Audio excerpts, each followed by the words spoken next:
I know in the back there's. I know we got to wind out here. And I know people want to go. Let's take a few more questions because I think there seems to be interest. If you have to go, slip. If not, we'll be ending very shortly. Go ahead. That last conversation is actually a perfect. Most of it was a perfect segue into my question. It was primarily for you, Jeff. So there's all this data that's going to be accumulated on users, right? Especially through things like the Juice thing you were talking about, which is peer-to-peer file sharing. The possibilities for how that could relate to voter files and things like that are real. I'm sorry, say that again? The possibilities with using that information and how it could relate to voter files are pretty significant. It's very valuable information. Has anything been happening with coordination about that? Has anything been happening where even thinking about this has gone forward at all? And how long will it take for something like Juice to really go mainstream, where the majority of internet users will be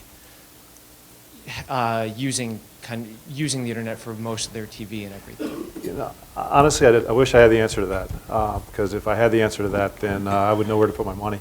But it is happening. The convergence of the set-top box, which is kind of what we're talking about, which is, are you TiVoing it, or are you using Apple TV to do that? You know, quality is a funny thing. I mean, I love the stuff on my computer. When I played Apple TV and just put it on my LCD screen, I wasn't happy with the quality.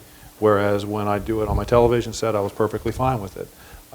So, I mean, you kind of ask two questions: is when will that type of, when will Juice be mainstream? I think it's going to be over a period of a couple years. The fact that all of the networks are now coming to us and asking us to reformat their shows, because they're trying to monetize their libraries, says that there's going to be a big push in that direction, and I think that'll be shorter than we think. So do you own that data then on the user?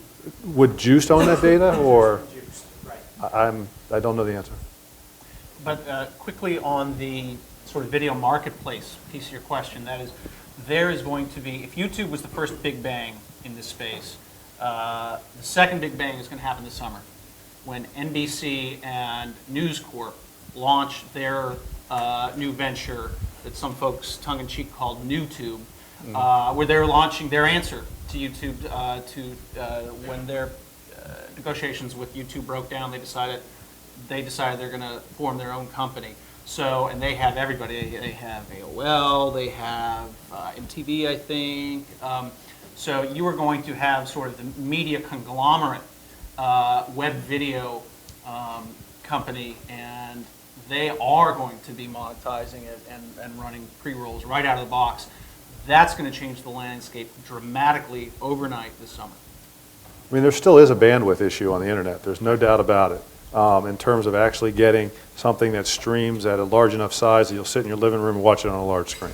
And people like Akamai, who got out there early and they put computers all in the far reaches of the globe, so they're sending it in, and that's kind of the backbone that a lot of these webcasts are going through. There's people like OnStream. There's a lot of vendors who are focused on that. The Skype, the Juice guys, they're focusing on a peer-to-peer solution to that. And there's going to be some hybrid that develops. This whole Web 2.0 will be some combination of that with peer-to-peer, and we don't know exactly where that's going to fall out. But once they do that, then yes, you will be able to get your content at a size and at a response time that's acceptable. Right. What I thought was interesting about Juice is that it's tailored to your preferences. Right. So your preferences is very valuable. Can we put a mic, please? Yeah. And then I think we're going to have to take one last one. Yeah. Sorry. So the concept of Juice is pretty valuable because it's tailored to your preferences. Yeah. And campaigns and grassroots organizations, that's very valuable data.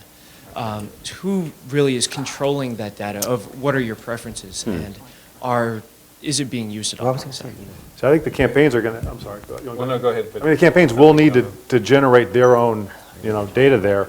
And I think part of that is using, whether it's search engine optimization to, what we're calling tags here today, but which really is the whole basis for the, what Google's doing, which is how to find things on the internet. They have spiders that go out and crawl the website so they know where everything is, then you find that information. So being able as a campaign to take that technology and use that to target, I mean, yeah, that's the key for you guys.